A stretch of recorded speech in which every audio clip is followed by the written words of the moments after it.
Assalamualaikum warahmatullahi wabarakatuh.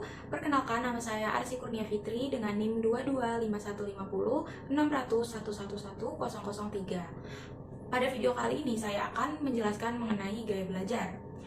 Pertama-tama, apa sih gaya belajar?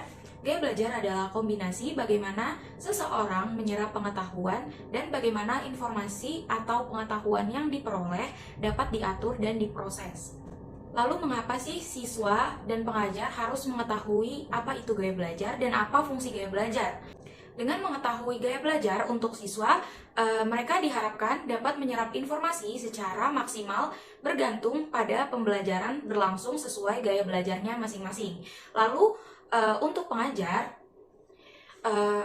dengan mengetahui gaya belajar dapat memfasilitasi pembelajaran di kelasnya sesuai dengan gaya belajar yang disukai oleh siswa. Lalu selanjutnya ada contoh gaya belajar. Gaya belajar dibagi menjadi 3. Ada gaya belajar visual, gaya belajar auditorial, dan gaya belajar kinestetik. Yang pertama dulu nih, gaya belajar visual. Gaya belajar visual itu apa sih? Gaya belajar visual ini adalah gimana seseorang menangkap atau menyerap informasi ketika informasi tersebut disajikan secara visual. Contohnya bisa dengan gambar, warna, garis, tabel, grafis, simbol, dan bentuk-bentuk lainnya. Lalu ada gaya belajar auditorial. Gaya belajar ini mengandalkan pada pendengaran untuk bisa memahami dan mengingat informasi. Gaya belajar ini bisa melalui mendengar sesuatu lewat audio, kaset, kuliah dengan metode ceramah, diskusi, debat, dan instruksi verbal. Orang-orang dengan gaya belajar auditorial lebih mudah mencerna, mengolah, dan menyampaikan informasi dengan mendengarkan secara langsung. Lalu yang ketiga ada gaya belajar kinestetik. Aktivitas yang dilakukan dalam gaya belajar kinestetis adalah dengan cara bergerak, bekerja, dan menyentuh. Pembelajaran tipe ini mempunyai keunikan dalam belajar, selalu bergerak, aktivitas panca indera, dan menyentuh sesuatu.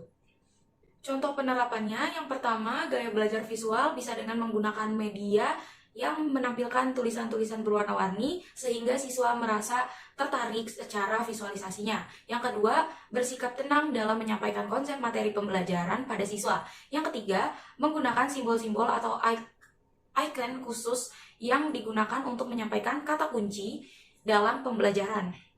Yang kedua, gaya belajar auditorial.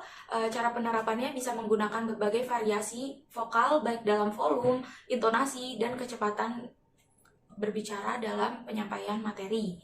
Kedua, bisa menggunakan musik atau nada pengiring lain sebagai aba-aba dalam tahapan pembelajaran. Lalu selanjutnya ada gaya belajar kinestetik.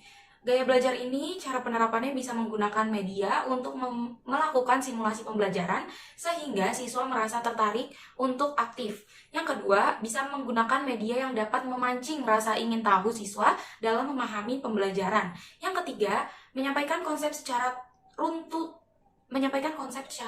langkah demi langkah agar siswa dapat memahami dengan lebih mudah.